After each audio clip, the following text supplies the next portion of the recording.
Hey, what's going on guys? Jake Verdon Tech here, back with another video.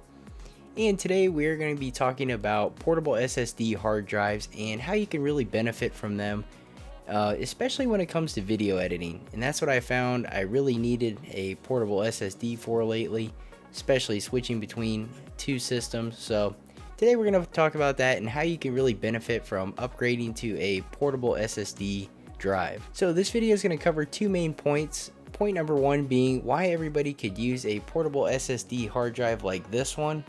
This happens to be the Samsung T7, and how you can edit video projects more easily between multiple systems. So talking about why I feel like everybody could use a portable SSD hard drive or any other comparable ones on the market with the types of read and write speeds that this one has is mainly because everybody loves speed, especially when it comes to technology. Faster read and writes, transferring data between hard drives and your computer. This is where this tool can really come in handy and get you those faster read and write speeds whenever you're transferring files, working off of the drive, or anything else like that. So why exactly did I upgrade to a portable SSD hard drive? It was mainly for video editing. I really wanted a solution where I could have a video project on a single hard drive like this one and edit the video between multiple systems. So if I'm on the go, I can bring this along with me with a video project on it and edit it on my laptop. And when I get home, I can take this hard drive, plug it into my desktop PC, and continue editing the project. So it's a really seamless workflow having the project on one hard drive, and then no matter which system I'm at, I can still work on it pretty easily. So before I purchased that Samsung T7, I was carrying around this G Technology rugged drive, which I absolutely love these. They have a lot of storage for the money, and they have a super rugged build, so if you drop it, it's more than likely going to be okay. The only downside to drives like these, and why I don't recommend them for things that I would use them for, like editing off of the drive, is this is still a mechanical drive on the inside. So there are moving parts, which mechanical drives are much slower than solid state hard drives like the Samsung T7 that I picked up. So this drive is much better for just general mass storage and transferring files here and there. But I wouldn't do any activities where you're actually editing off of the drive or running some sort of software that is reading and writing files from the drive in real time. And that is where the Samsung T7 or other comparable portable SSDs like this absolutely kill it. They're solid state drives, so they don't have any moving parts, and you're going to get the fastest read and write speeds possible with these portable drives. Now this one so far, all the speed tests that I've ran on it, it gets anywhere from 800 to 850 megabytes for read and write. It does depend on which cable you're using. This is a native USB Type-C connector on it. So you definitely, if you can, you want to try and use that native Type-C cable. And then plug it into a Type-C on your device. That's where you're going to get the fastest read and writes possible. If you do use the adaptive cable, where it is a Type-C 3.1 from the hard drive going to a USB 3.0, it does slow it down a bit. You're probably looking at more around 400 to 450 for read and write, which the 400 to 450 megabytes for read and write speed is still really good. But if you want to get the fastest speeds possible, just try and use the full USB Type-C cable. Now I did bottleneck the absolute hell out of this thing when I plugged it in to a USB 3.0 hub that I have on my desktop PC, and I think it even has a USB extension cable, and the read and writes, we were getting around 40 megabytes per second. So it definitely slows it down. So my advice, I would try and use the Type-C cable like I had mentioned, but if you can't, just make sure you're not plugging it into any non-powered hubs or anything with like an extension cable, because it will slow down the drive a bit. So now that we've discussed why everybody could use a portable SSD hard drive like this Samsung T7, we're going to talk a little bit about how my video editing workflow works with a hard drive like this.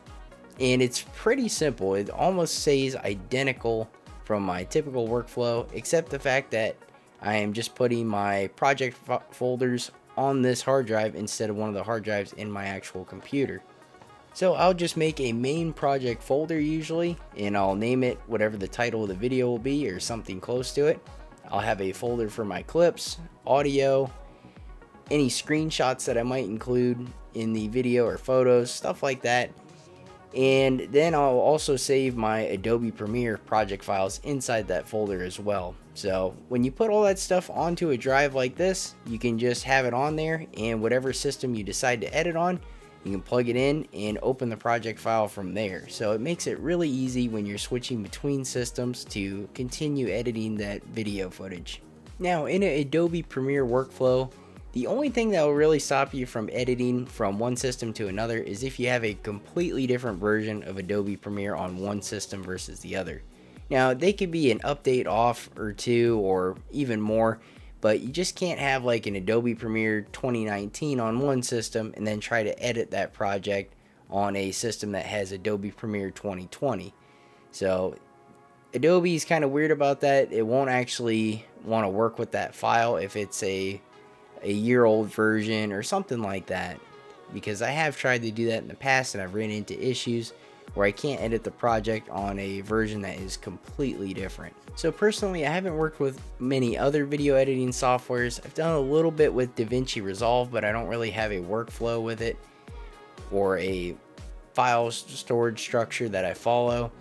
Or Final Cut I haven't worked with at all, but I would imagine with those two video editing softwares you could do about the same thing, where you have a main project folder on the drive and include some of their proprietary project files on that, in that folder as well, and you should be able to open them up on multiple systems running a similar version of the software. So as far as if you are considering buying a portable SSD like this Samsung T7, this drive is a 500 gigabyte drive, so it's not enormous, but it does have quite a bit of storage on it.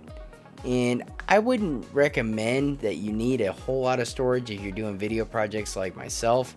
Typically I'm shooting in 1080p and anywhere from 24 to 60 frames per second. So most of my projects I'll have about anywhere from 30 to 60 gigs of footage max. And sometimes when I get up towards the 60 gigs of footage, I have some 4K stuff thrown in there.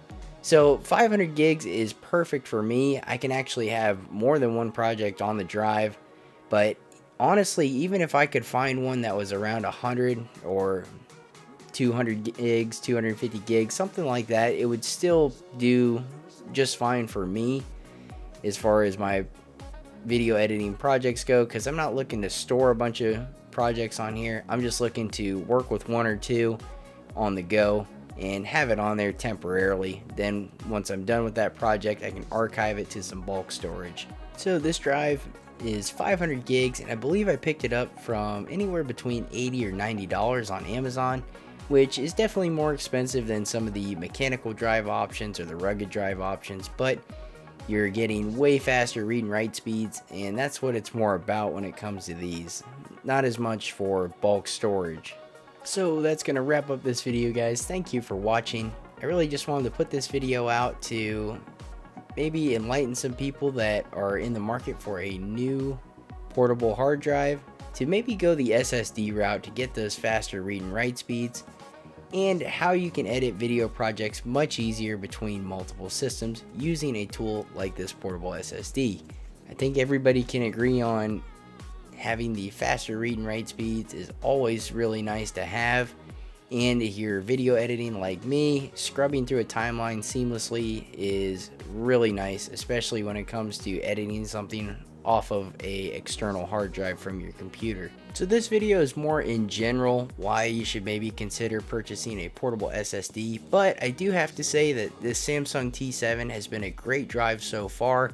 Haven't had any issues with it. It's been reliable, extremely fast, no complaints there, and I can definitely recommend it after using it for a little while now.